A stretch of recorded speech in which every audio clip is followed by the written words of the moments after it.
Eles iam lá e que foi construindo essas casas, aí que foi crescendo a doutrina espírita. I see trees of green, red roses too. I see them blue for me and you. And I think to myself, what a wonderful world. Linda história, né? O pessoal da caravana de Patos de Minas que veio com o Eduardo, a dona Marli, estão chamando eles para reunir ele do lado de fora, inclusive o coral.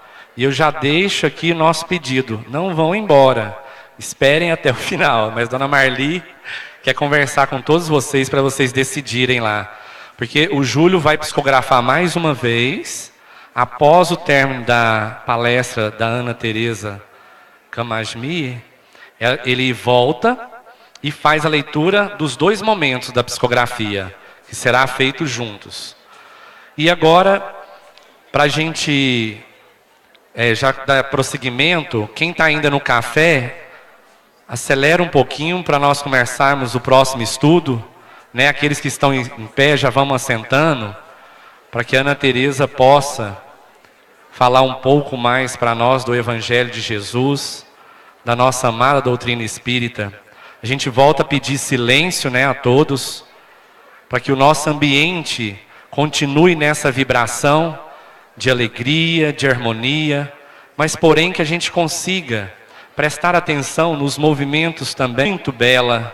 Esse livro, quem ainda não adquiriu, pode aproveitar aqui, né? Nós temos o livro, encontra-se aqui na entrada, é de uma obra belíssima.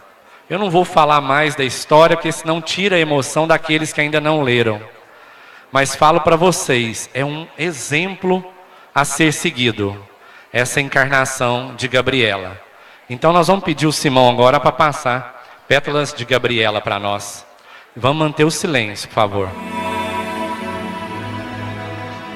Final do século XIX.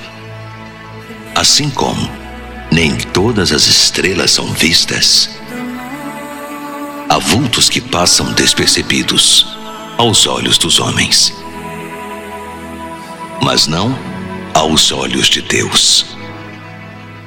Uma história real, uma época de dor, tristeza e sofrimento, violência, perseguições, traições, torturas, injustiças, ambições, humilhações, assassinatos. Nasce em Minas uma flor. Tanto amor não poderia ser esquecido. Pelo espírito Pollux. Psicografia Júlio Carvalho. Pétalas de Gabriela. O amor sublime que transformou vidas. Levou luz às sombras da escravidão. Uma inspiração ao perdão. O amor que ainda transforma. Pétalas de Gabriela.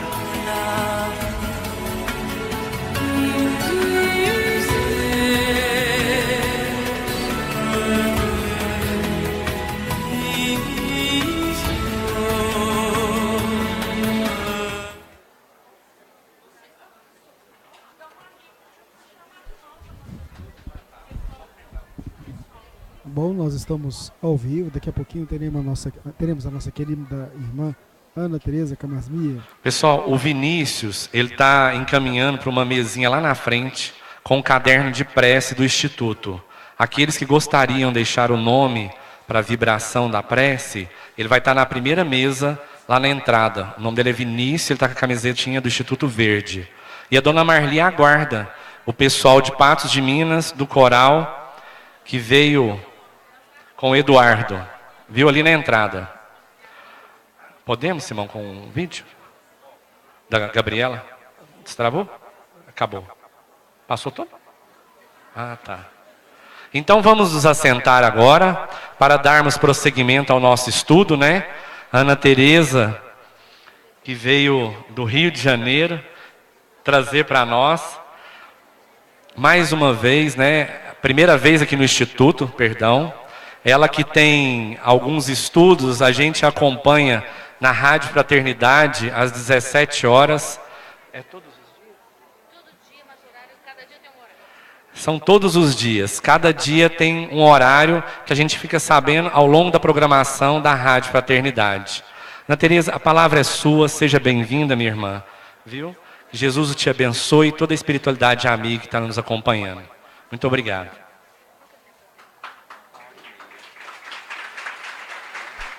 Vamos lá, vamos acompanhar a Ana Teresa falando pra gente. Isso aí, gente. Vamos acompanhar a nossa querida irmã Ana Teresa, que é um presente para todos nós, né, com suas palestras maravilhosas.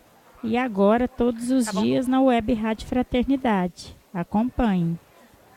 Boa tarde, quase boa noite, né, gente? É um prazer muito grande estarmos juntos aqui. Eu queria começar a nossa conversa dizendo que, na verdade, eu não vou fazer uma palestra como eu geralmente faço, porque eu estou entendendo que esse encontro aqui, na verdade, é curativo para mim. Então, eu vou escolher um outro caminho. Eu quero poder falar mais da minha experiência pessoal e talvez a minha experiência pessoal possa ser útil para vocês. Se por acaso não for, a gente vai se conhecer um pouco mais, então, né? Eu queria começar contando como é que eu conheci o Júlio e o Paulo, que coordenam, né, esse trabalho. Foi em janeiro desse ano, eu fui fazer parte do congresso em Uberlândia. E na minha última apresentação de domingo de manhã, o Júlio veio conversar comigo, falar do Instituto Espírita do Amor. Eu nunca havia ouvido falar, eu sou do Rio de Janeiro, não tinha nenhuma notícia dessa instituição, que já faz um trabalho desse tamanho. Eu levei um susto. Quando cheguei aqui, vi uma coisa tão grandiosa, tão planejada, tão organizada, assim, muito impressionada com o que o amor é capaz de fazer quando se junta com a vontade. E aí, então, o Júlio me perguntou se haveria possibilidade de eu vir em maio para poder falar aqui nesse evento. Ele ia convidar algumas pessoas, ia me convidar também. E ele me falou do público que iria estar aqui, que são pessoas que geralmente perderam um ente querido e que vinham em busca de notícias de seus amores. E que ele queria que esse encontro pudesse ser um encontro em que as pessoas conhecessem um pouco do Espiritismo e pudesse assim consolar seus corações. Quando ele me falou isso, eu fiquei assim, não vai ser possível para mim, porque eu acabei de perder o meu também. E meu filho havia desencarnado há poucos meses, em janeiro, e eu estava ainda muito assim, em pele fina, né? Como é que eu vou falar para alguém da dor que eu também sinto? Como é que vai ser para falar isso?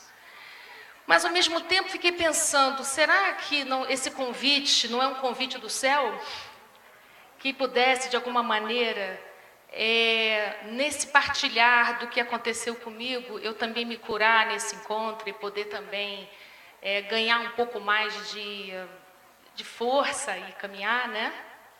Então, disse isso para o Júlio: olha, Júlio, eu vou aceitar, mas eu te dizer minhas condições.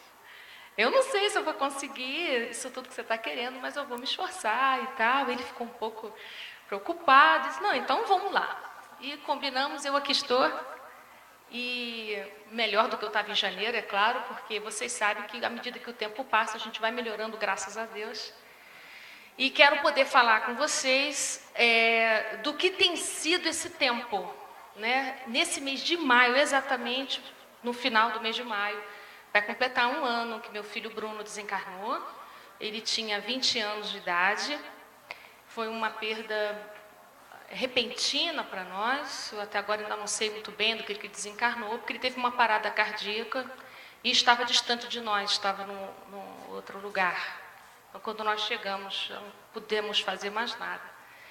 Então, tem um ano que isso tudo se passou, ao mesmo tempo que parece muito, parece pouco, é uma coisa confusa. Mas eu queria compartilhar com vocês alguma coisa que eu tenho aprendido nesse tempo.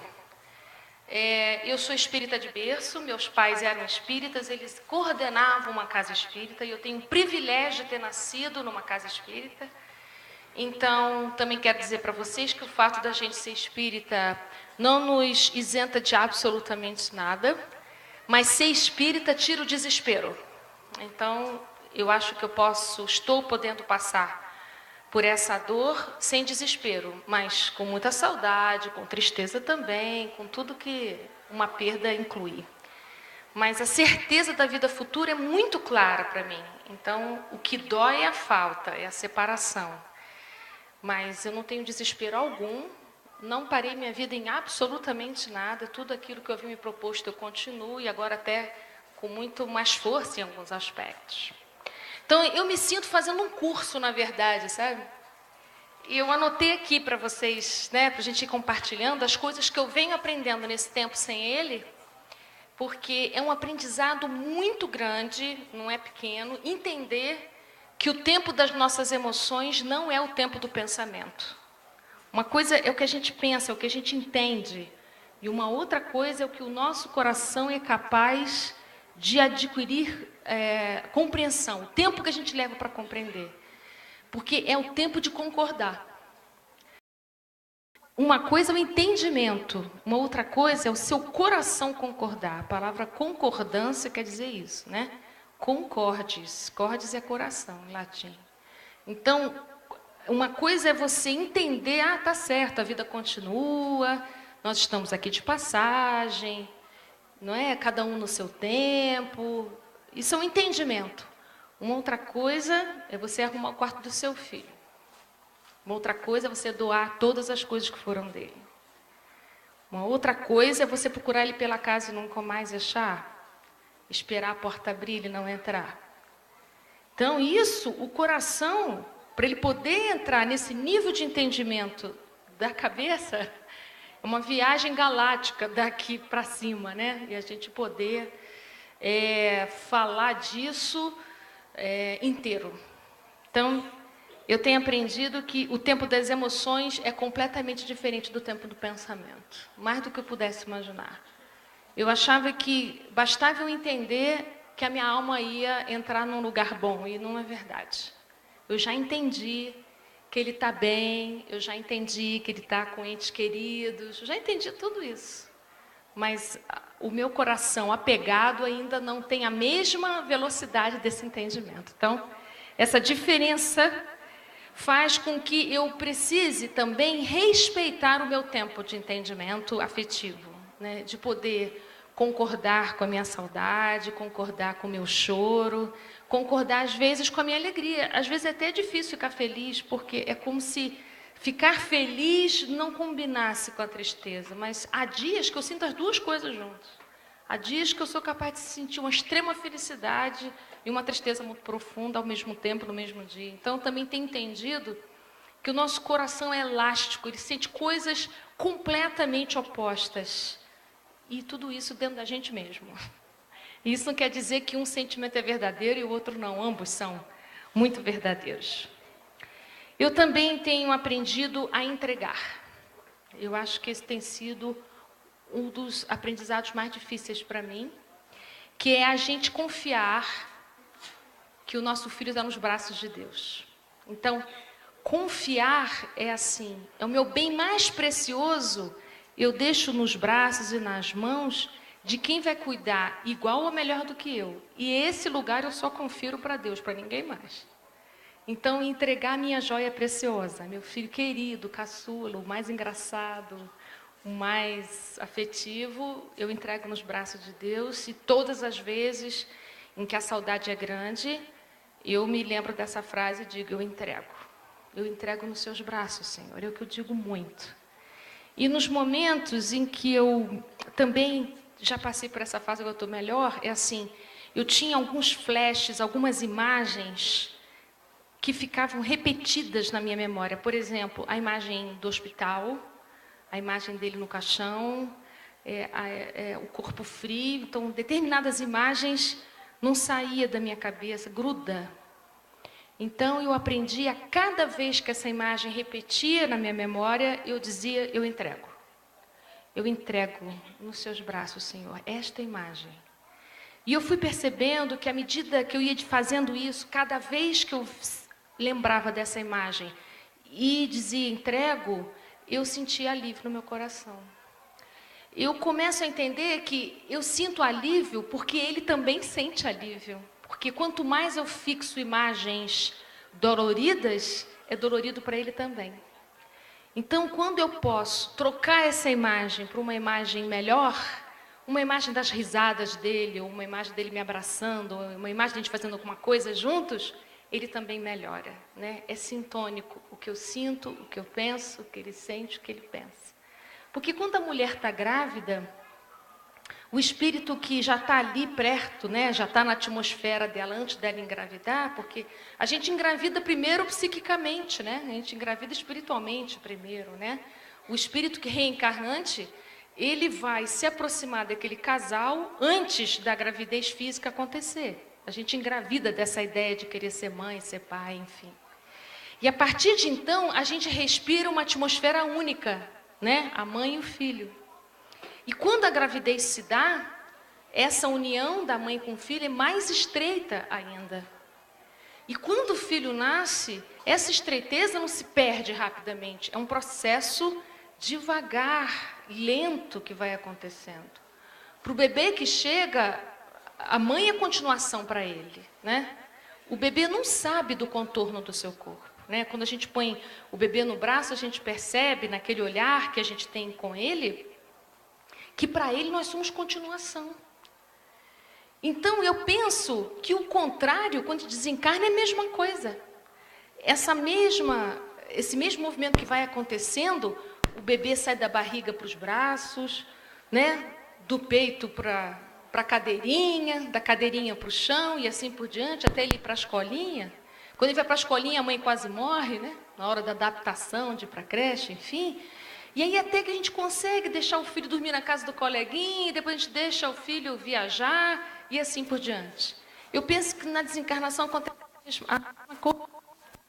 Acho que a gente vai, aos poucos também, conseguindo, desfazendo isso, até a gente entender que, ok, ele está em outro mundo, ele está em outro momento, em outro movimento, e a gente continua o nosso. Então, esse aprendizado, que a gente chama de desapego, está no capítulo 16 do Evangelho segundo o Espiritismo, em que os Espíritos explicam a grande diferença entre o apego e o descuido. E que o desapego seria a coluna do meio, né? Como o Buda diz, o caminho do meio é o caminho da libertação. Então, entre o apego, que é a gente achar que tudo é nosso, e o descuido, que é a gente achar que a gente não tem nada a ver com os outros, existe a coluna do meio, né, que é o desapego das almas. E esse desapego acontece em tudo, né? A gente vai fazendo desapego físico quando a gente vai arrumar aquele quarto, quando a gente vai se desfazendo das coisas. Isso ajuda a gente a entender que tudo tem um tempo de desfazer até a gente conseguir o amor verdadeiro, que é o amor que liberta.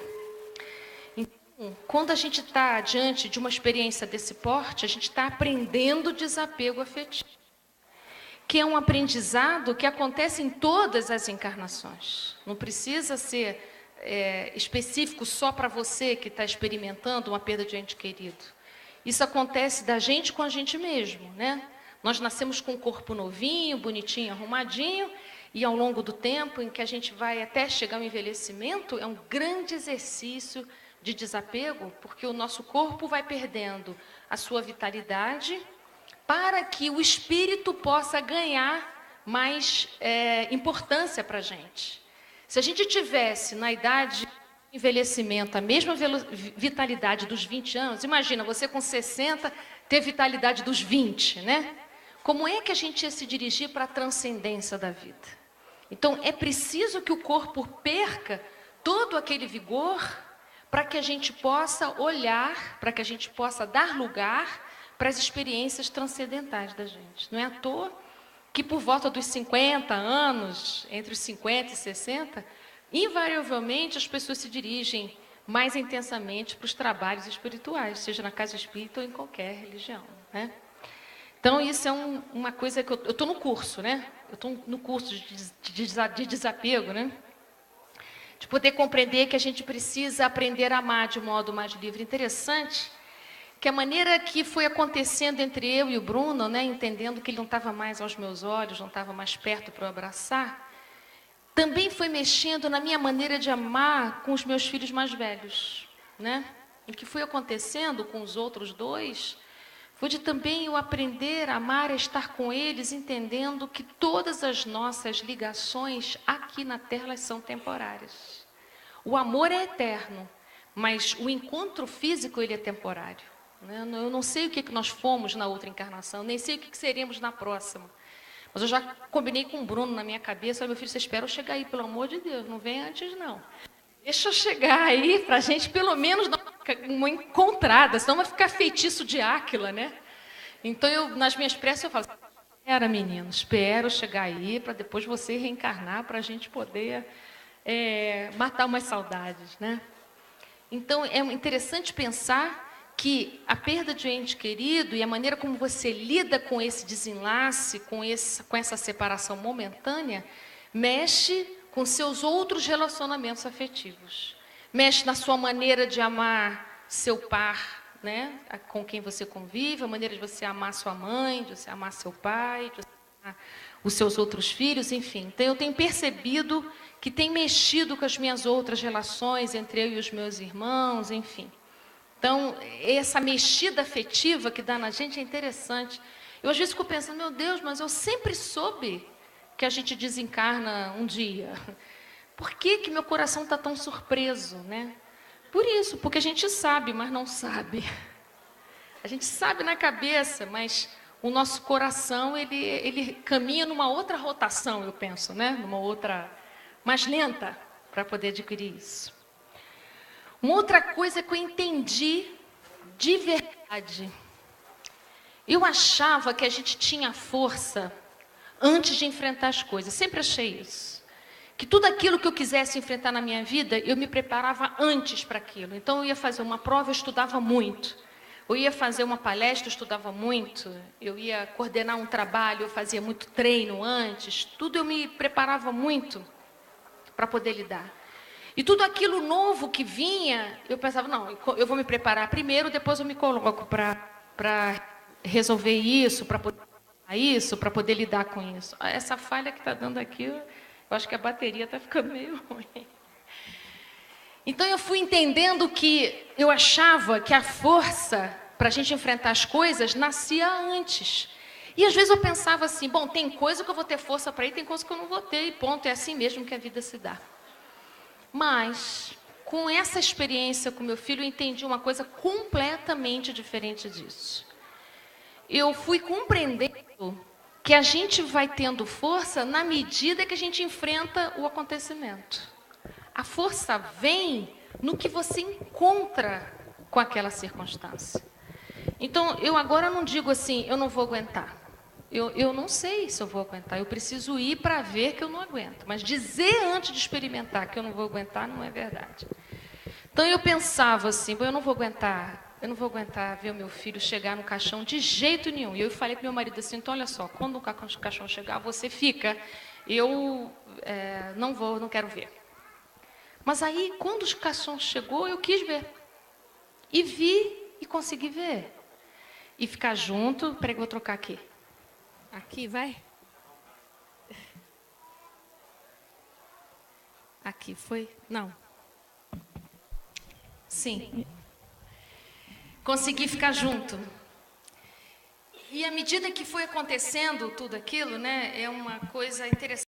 A gente precisa desses rituais engraçados, né, esse processo todo.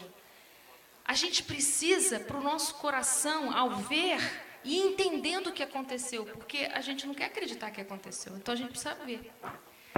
Então, quando eu consegui ver e consegui me despedir, eu falei, puxa, não é que eu aguentei? E fomos. E aí, Na hora que sai o caixão para chegar no lugar para enterrar, eu pensei, não, isso eu não vou aguentar. Aí eu falei para o meu marido de novo, olha, eu não vou aguentar ir até lá. Ele, tá bom. Então você vai, eu te encontro aqui no final. Aí eu vi todo mundo indo, eu pensei, não, peraí, eu vou até onde der. E aí eu fui caminhando, e fui conseguindo chegar. E quando cheguei lá, para a gente colocar o caixão dele no lugar, eu tive uma vontade de falar para os inúmeros jovens que estavam lá, muitos jovens, os amigos todos dele estavam em volta. E eu olhei para eles e falei para eles daquele lugar e do orgulho que eu tinha de ser mãe do meu filho. E das coisas que eu dizia para ele, eu dizia, meu filho tinha 2 qualidades sensacionais. Tinha não, ele tem.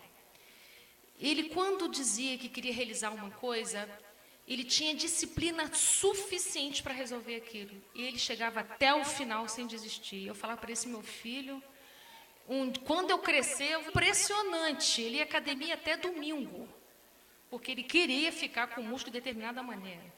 Ele queria parar, ele estudou 2 anos seguidos e passou para a universidade que ele queria. Então, eu tinha era muito demais para ele, ele achava graça.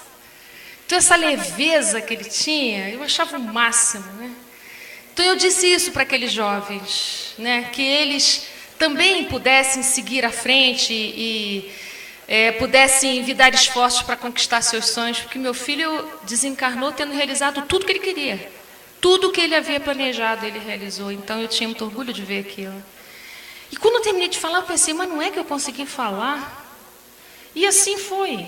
Então, eu fui percebendo que, à medida em que eu me abria para a circunstância, para o enfrentamento da circunstância, a força vem.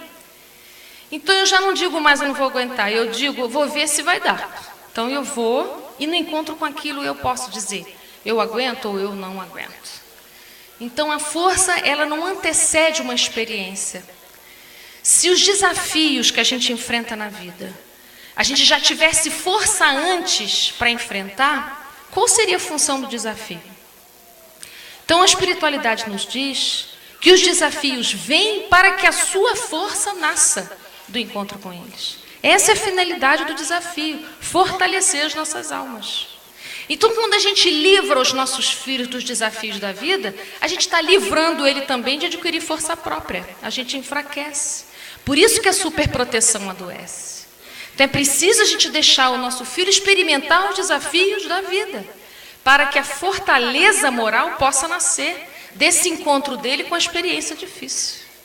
Então, a gente até pode aconselhar, a gente até pode orientar, meu filho, não vai, olha o que vai acontecer, mas tem que deixar ir. Esse deixar ir é que é difícil para a gente, porque a gente já trilhou, sabe que é doído, a gente quer que o outro não vá. Mas eu tenho compreendido que é preciso deixar ir, porque só indo é que a fortaleza vem.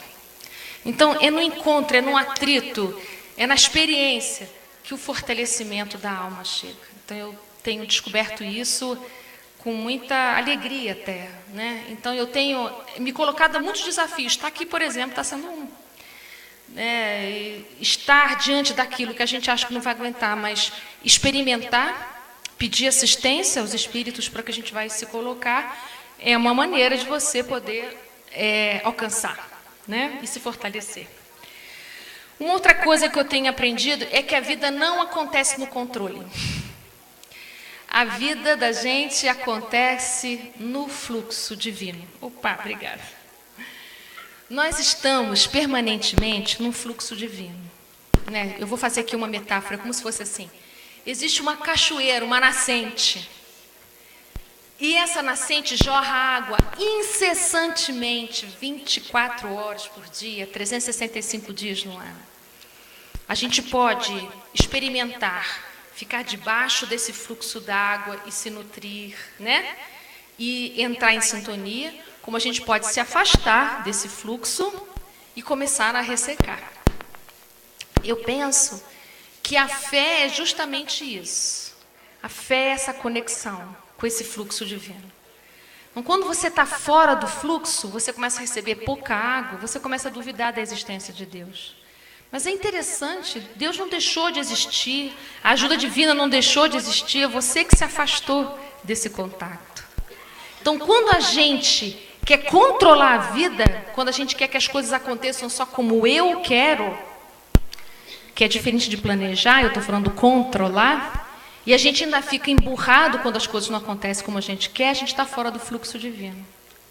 Porque o que nos acontece na vida terrena, embora haja planejamento reencarnatório, e há um bom planejamento reencarnatório antes da gente chegar aqui nesse planeta, que é um planeta de experiências, esse planejamento não se dá exatamente como a gente planejou, né? Vou dar um exemplo aqui. Esse evento maravilhoso que a gente está participando teve um grande planejamento para acontecer. Mas tem vários imprevistos que vão acontecendo ao longo do evento. Às vezes vem mais pessoas do que se imaginava, falta água, chove, tem sol demais, existem muitos imprevistos. Mas é justamente diante dos imprevistos que a capacidade de criar, de replanejar, nasce a possibilidade da fraternidade também ser exercida, um monte de coisas. Então, o planejamento reencarnatório é assim, tem um planejamento macro, mas exatamente como vai se dar cada experiência nossa, isso vai depender de muitas coisas que não estão no nosso controle das mãos. Então, a gente entender que a vida acontece tal como deve ser, e a gente entrar no fluxo divino, quer dizer, ok, Senhor, seja feita a vossa vontade. Quando a gente diz isso, mas não com a boca ligada só ao pensamento, mas a boca que fala do seu coração, quando você entende assim, seja feita a sua vontade, é você entrar de volta no fluxo divino, e no que você está nesse fluxo, você tem força, você tem assistência para poder aguentar o que está aparecendo. Então, seja feita a vossa vontade, não é assim, tá bom, Senhor, seja feita a vossa vontade. Tá, né? O que eu posso fazer? Esse estado de espírito nos retira do apoio. Não é que o apoio deixe de existir. A gente se esquiva do apoio. É como se a gente recusasse apoio espiritual. Mas quando eu consigo dizer, eu não sei por que a gente está experimentando isso. Não sei por que meu filho desencarnou aos 20 anos. Né? Eu não sei. Mas saber não me impede de entender que há algo que nos transcende, que tem finalidades que a gente ainda não tem condição de compreender. E o que eu posso nesse momento é dizer, seja feita a vossa vontade, Senhor. E eu me entrego. Isso é a gente entender que a vida não acontece no nosso controle, ou seja, a vida não acontece como eu quero, né? E nem Deus é nosso servo, que vai fazer a nossa vontade, ao contrário, né? Nós somos criaturas divinas e temos Deus gravado no nosso coração e por isso que a gente tem o desejo do melhor. E se a gente não fez melhor, é porque a gente não pôde, não é porque a gente não quis. A gente não fez melhor nas nossas vidas porque a gente não pôde. E por que a gente não pôde? Porque não estava amadurecido ainda, porque não estava crescido ainda, porque não tinha experimentado essas tantas coisas até esse momento. Então, a gente precisa começar a olhar para a gente com um pouco mais de compaixão, não é condescendência, é compaixão de poder compreender. Se nós temos o desejo do melhor no nosso coração, o que a gente não realizou é porque a gente ainda não pôde. Mas eu posso, a partir de agora, começar a realizar. E se eu posso, a partir de agora, começar a realizar isso, eu então passo a concordar que as coisas vão acontecer como tiverem de ser. Isso é completamente diferente de acomodação, vocês entendem a diferença? Acomodação é quando eu cruzo os braços. Quando eu concordo que a vida é como ela deve ser, eu estou com meus braços abertos, braços na ação. Então, quando eu estou agindo no fluxo divino, a fé me guiando nesse momento, eu ajo concordando com o que a vida me apresenta. Então, se me apresenta, é para eu seguir. E eu tenho seguido em frente, entendendo assim. Eu não sei onde isso tudo vai dar, mas eu me coloco a caminho. Porque, na verdade, aqui na Terra, a gente está apenas num pequeno trecho da nossa estrada. Nós estamos numa excursão, vocês já repararam que a gente está numa excursão?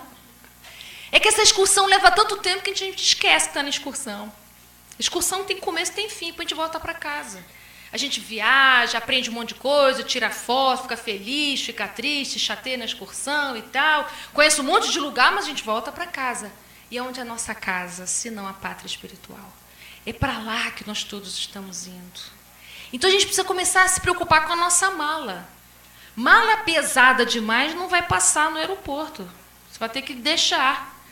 Então tem que levar uma mala leve, a mais leve possível, de mágoas, de ressentimentos, e a mais rica possível daquilo que não pesa, que são as nossas aquisições morais, que são os amores que a gente conseguiu traçar aqui, que são os afetos eternos que a gente costura e tece aqui, né, com as nossas almas, com o nosso coração.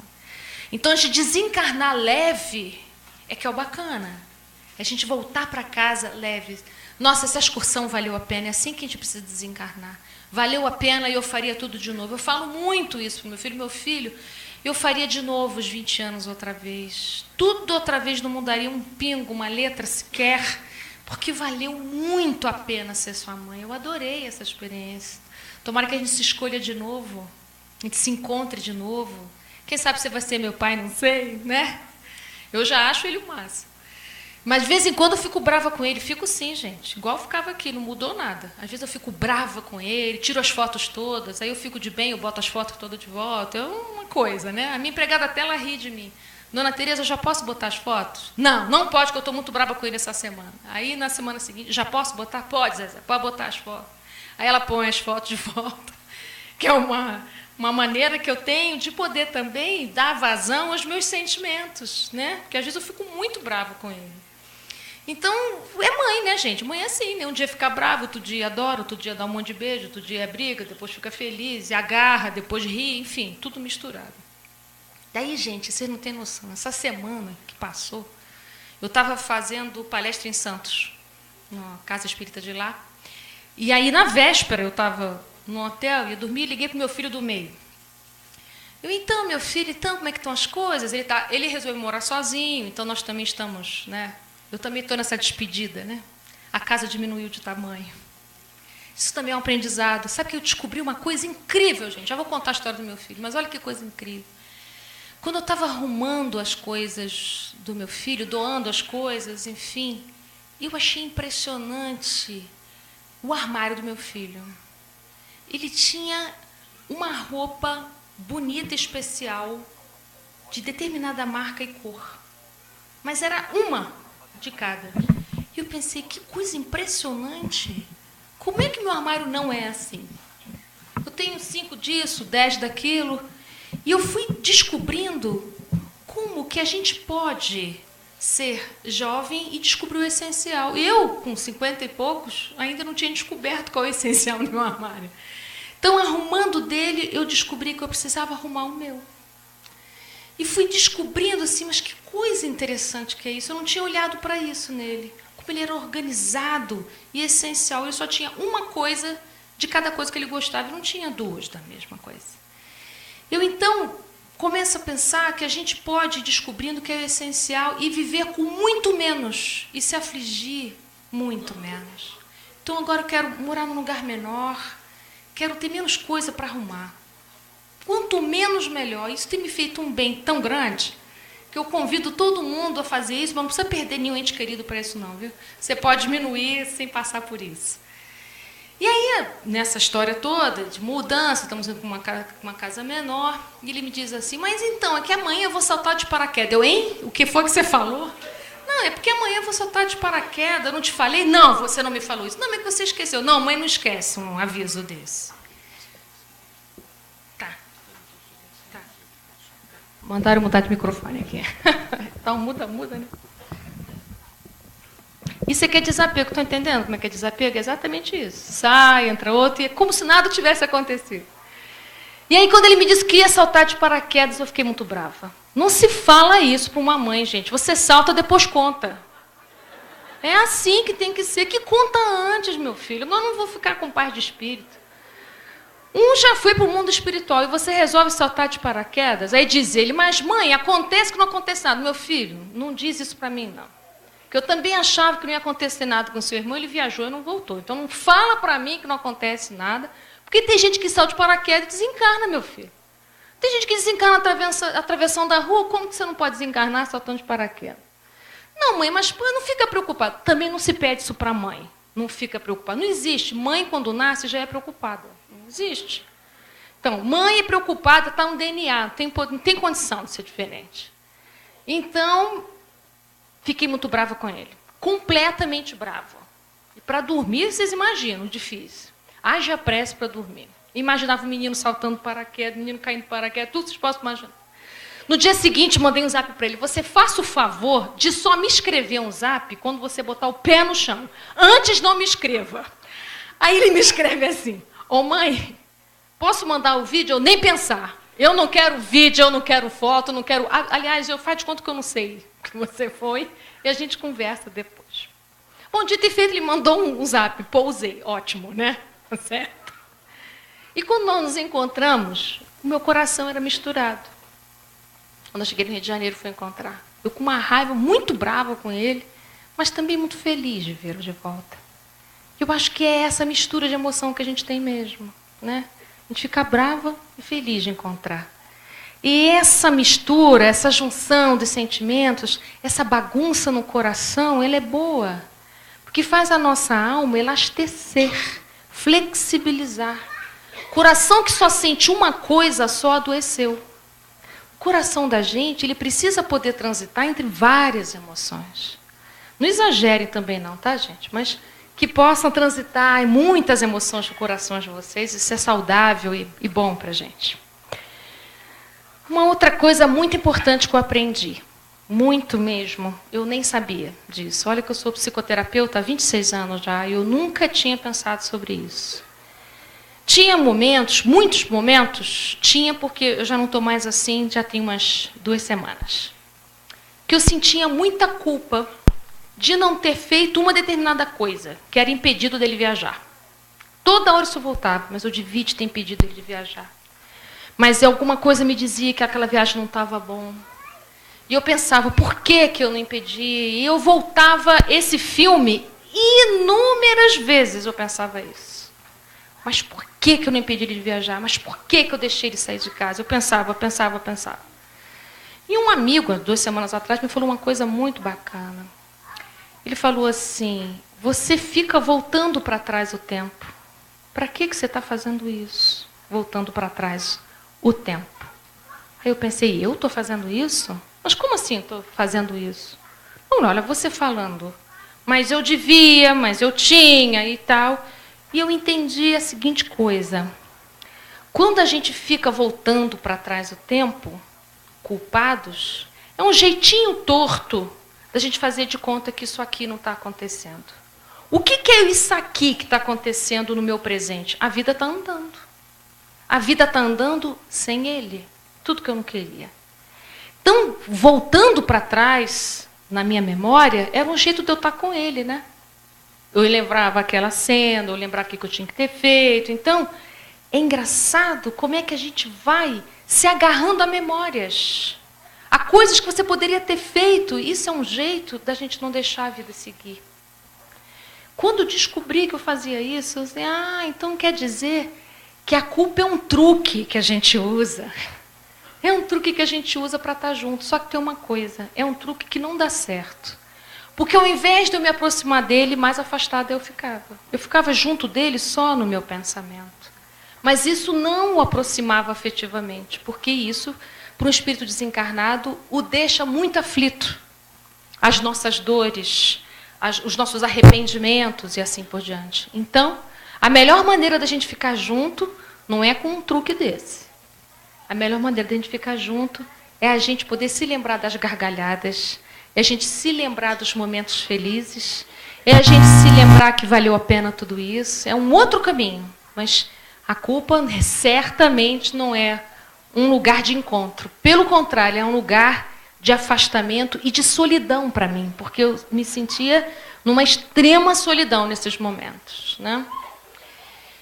E, bom, então esse curso que eu estou fazendo, isso tudo é meu curso. Vocês estão entendendo as matérias que eu estou fazendo? Né? Então, são as disciplinas que eu estou cursando. O curso do controle, o curso da culpa, isso tudo é disciplina que eu estou fazendo. Ainda não tirei nota 10, eu estou na construção, né, desse aprendizado. Quando o Júlio me pediu para eu falar hoje, ele pediu que eu falasse para vocês sobre o exercício do bem, sobre fazer o bem. E eu fui pensando assim, ora, mas como é que está unido à minha experiência aqui desse curso, desse aprendizado que eu estou contando aqui para vocês, né? Eu descobri uma coisa importante, assim. Quando a gente está diante de um sofrimento grande, uma saudade intensa, uma inconformação, essas cenas que ficam passando na cabeça da gente, tudo isso, a gente fica muito agarrado às circunstâncias. Eu digo agarrado de verdade, porque a gente agarra no corpo, a gente agarra no pensamento. Vocês sabem que o nosso pensamento, ele são ondas eletromagnéticas que a gente emite. A gente emite, quanto mais forte, mais intenso, os nossos queridos ou não queridos também entram na mesma sintonia, exatamente como a sintonia de um rádio ou do celular. Quando a gente fica agarrado, a possibilidade de ajuda espiritual é curta. Por quê? Porque quando a gente fica grudado e a gente olha só para a gente, na nossa experiência parece que a nossa dor é maior do que a dor de todo mundo. Isso é interessante de experimentar. Parece que a gente está sentindo a maior dor do mundo, que ninguém nunca sentiu isso do tamanho que você está sentindo. Eu chego a dizer que a gente tem até um gostinho de ser especial junto disso, né? A gente desgrudar disso é um trabalho, viu? E eu fui percebendo que é o seguinte, quando a gente faz o bem para alguém, então assim, a melhor hora do dia era a hora que eu ia trabalhar. Então, quando o meu pensamento se desviava para uma outra coisa, acontecia entre eu e o meu sofrimento uma distância. Essa distância entre eu e o meu sofrimento cria um espaço, cria ar. É nesse espaço que a espiritualidade maior tem condição de agir. Enquanto eu estou grudado, não entra nada entre eu e meu sofrimento. Quando eu consigo um pouquinho de distância entre eu e meu sofrimento, a espiritualidade consegue, nesse pequeno espaço, pode ser curtinho, nos intuir, nos aconselhar, trazer ar, fluidos benéficos. Então eu sentia e sinto abraços, ideias novas, meu coração se alivia, eu respiro melhor. Então quando a gente faz o bem, é semelhante a gente abrir a porta, por exemplo, para oferecer um pão para alguém. Imagina se alguém toca a campainha da sua casa e você não vai abrir, né? Alguém toca a campainha da sua casa e você, não, eu estou sofrendo muito, eu não vou abrir a porta. Quando você escolhe isso, você está escolhendo ficar agarrado com o seu sofrimento. Mas se você, em algum lapso de segundo, decide ir até a porta e abre a porta para oferecer o pão para alguém, esse instante que você abre a porta, a espiritualidade entra. Sem você ver que entrou. Aí você ofereceu o pão, quando você fecha a porta, algo diferente se deu. Aí você tem uma ideia de fazer alguma coisa, você tem a vontade de ligar para um amigo, o bem-estar vai chegando devagarinho e isso te dá vontade de abrir a porta outras vezes. É por isso que a doutrina espírita diz, fora da caridade não há salvação. De que salvação os espíritos estão falando para a gente? A salvação de si mesmo, a salvação dos sofrimentos que a gente cria, desses flagelos que a gente vive tão terrivelmente. Quando você faz a caridade, é você abrindo a porta. É por isso que Francisco de Assis diz, é dando que se recebe. Não quer dizer que a gente dá o pão vai ganhar pão. É porque quando você dá, você está abrindo a porta para que a espiritualidade possa te oferecer a força que você está precisando. Então, ajuda-te que o céu te ajudará. Ajuda-te abre a porta, meu filho. Como é que o sol vai entrar na sua casa se a sua veneziana está fechada? Então, precisa abrir um espaço entre você e seu sofrimento para que a espiritualidade possa atuar. Para que o benefício dos espíritos concordes, né, que estejam junto dessa tarefa sua de elevação moral, possam, no mínimo, te intuir. Então, a gente precisa poder dar algumas brechas. E essa brecha, talvez a mais eficaz dela, é o trabalho do bem. E o trabalho do bem não isenta a gente do sofrimento. O trabalho do bem, ele vai te dar força para você continuar. De maneira que a gente tenha a impressão que o sofrimento é menor. E será mesmo. Porque o sofrimento, ele é tão maior, quanto maior é a nossa dificuldade de concordar com ele na nossa vida. Enquanto a gente não concorda que aquele sofrimento tem alguma coisa a ver com a gente não consegue superar e atravessar e assim por diante, né? Então eu queria ler um trechinho do Evangelho para vocês. Evangelho segundo o Espiritismo, capítulo 25. Buscai e achareis. Esse capítulo fala exatamente disso que eu estou dizendo, né? Do abrir a porta. Olha só. Pedi e se vos dará. Buscai e achareis. Batei a porta e se vos abrirá. Batei a porta. Que porta? Eu me lembrei aqui de uma passagem que dizem que uma mulher procurou Chico Xavier. São histórias, né, gente? Uma mulher procurava Chico com seu filho muito doente. Chico, meu filho está passando muito mal, está muito doente, me ajuda, por favor. E aí Chico diz assim, minha filha, então vamos orar, porque oração de mãe arromba as portas do céu. Então, quando a gente faz uma oração, a gente está criando esse espaço entre eu e a minha dor, e aí a espiritualidade pode ajudar. Então, por que a oração arromba as portas do céu? Né? Uma metáfora forte, bonita, né? Oração de todos nós, pode ser oração de pai também. Viu que a gente fala muito de mãe, mas pai também sofre, né? Então, quando a gente abre esse espaço, a espiritualidade pode ajudar. Então, bater e abrir-se-vos-á. Bater na porta do céu, ou seja, você fazer um movimento na direção da espiritualidade. Então, qual é o homem que dentre vós, que dá uma pedra ao filho, que lhe pede pão? Se a gente entre nós, se o filho pede pão, a gente vai dar pedra? Imagina nosso Senhor. Imagina Deus, que é nosso Pai tão querido. O que a gente pede, se a gente pede forças, imagina se a gente não vai receber essas forças, né? Eu sentia, às vezes, gente, parecia que no meu coração tinha uma mão. Apertava o meu coração, eu tinha a impressão que eu ia cair de tanta dor emocional, e eu sentia uma força aqui no meu peito, parecia uma mão de verdade aqui. Parecia não, eu acho que era. A mão de um espírito amigo aqui segurando o meu coração. Então, essa mão que chega, você não sabe de onde vem, essas mãos anônimas dos espíritos amigos que conhecem as dores humanas, é capaz de chegar até nós se a gente se abrir para perceber. Porque a mão está sempre aí, você pode perceber ou não. Então, ora, se sendo como sois, sabeis dar boas coisas aos vossos filhos, não é lógico que com mais forte razão, vosso Pai que está nos céus, dê os bens verdadeiros ao que lhes pedirem. Isso é Jesus, está no Evangelho de Mateus, capítulo 7, versículo 7. Então, ajuda-te a ti mesmo para que o céu possa ajudar. Isso parece que o céu não sabe do que a gente está precisando? Claro que não. Os espíritos amigos sabem tudo que a gente está precisando. Mas eles só podem oferecer quando a gente abre as mãos para receber.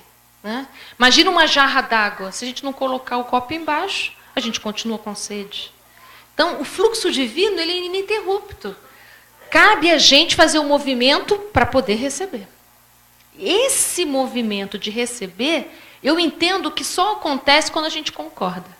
Enquanto a gente está negando o que aconteceu, enquanto a gente está brigando por ter acontecido, enquanto a gente não diz sim para o que está acontecendo, a gente não consegue receber ajuda. A ajuda não nos nutre. É como se fosse água num copinho furado. A ajuda vem, mas escorre. Fica pouco tempo, né, entre nós. Então, ainda nesse capítulo, no item 4, os espíritos dizem assim: os espíritos não vêm isentar o homem do trabalho, ou seja, do trabalho que a gente precisa fazer. Eles vêm mostrar a meta e qual o caminho que nos ajuda a alcançar essa meta. E a vós caberá andar e chegar. Toparás com pedras, olha para estas pedras e afasta-as tu mesmo. Nós te daremos a força necessária, se a quiseres utilizar.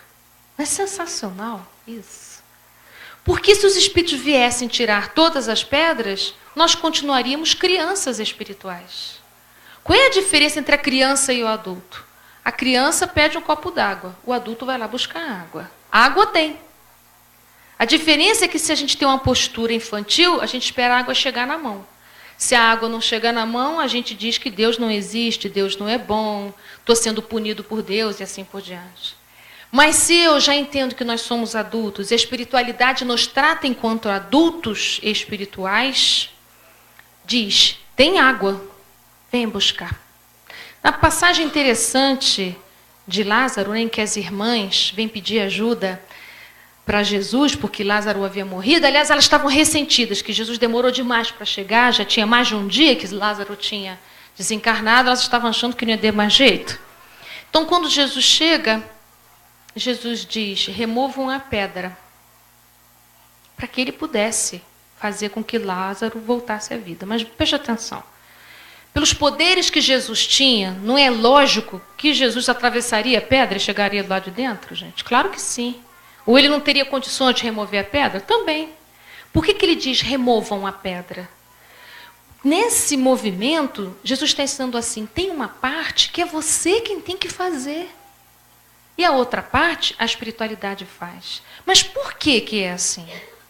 Porque se assim não fosse, se a espiritualidade fizesse tudo e você não fizesse a sua parte, você não perceberia e nem criaria a sua força própria. Foi isso que eu contei para vocês sobre o enterro do meu filho. Cada vez que vinha uma coisa em que eu achava que eu não ia dar conta, mas em que eu disse, bom, vou tentar. Cada vez que eu me pus para tentar, a força veio, mas eu tive que ir. Sem ir não tem condição. A criança, quando ela está engateando, se ela não se coloca de pé segurando no sofazinho, ela não vai andar. Se você toda hora segurar a perninha dela, não há possibilidade dos músculos criarem sustentação para continuar a marcha. E quando ela der os primeiros passinhos, ela ainda vai cair e machucar o joelhinho. E você vai apresentar suas mãos para ela, apoiada em você, se levantar. Porque se você levantar sempre ela vai ficar sentadinha esperando você levantar. E é exatamente assim que a espiritualidade nos trata, como adultos que nós somos. Como espíritos livres, dotados de livre-arbítrio, que somos. E porque nós somos livres, que a gente tem a possibilidade de esquecer que somos livres e nos encontrar e considerar que nós somos mais necessitados de ajuda do que realmente somos.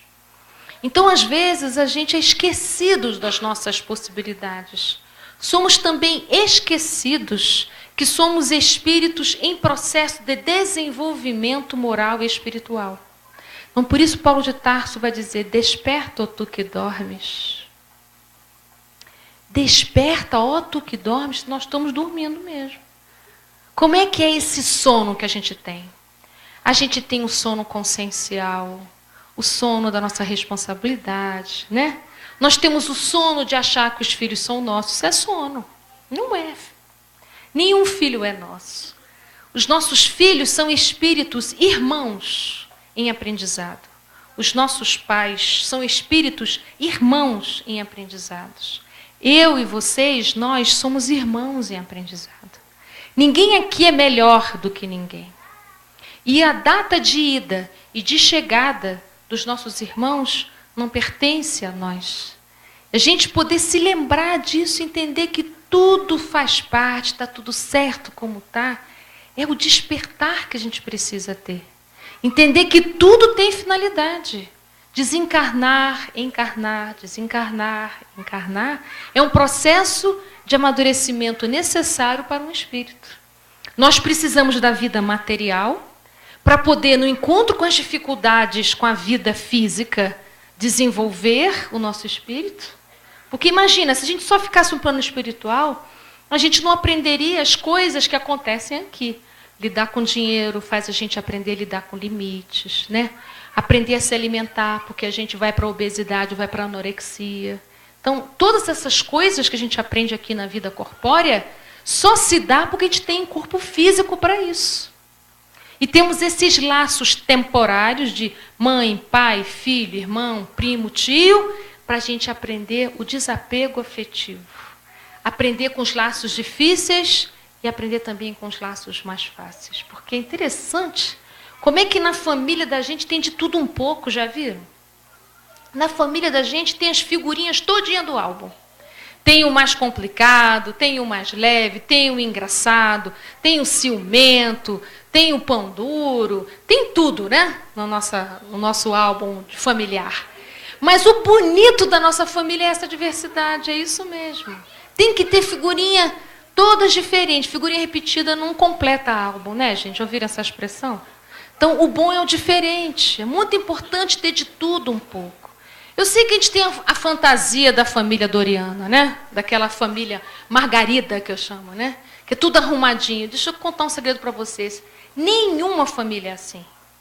Né? A família de ninguém é tudo arrumadinho, né? Estava conversando com uma amiga na quinta-feira, e ela dizia assim, poxa, minha vida não está nada do que eu pensei que ela fosse. Mas olha para a nossa vida aqui. Quem de nós aqui a vida está como a gente imaginava que seria? Que bom que é isso. Que a vida surpreende a gente. A nossa vida, ela não é como a gente queria que fosse.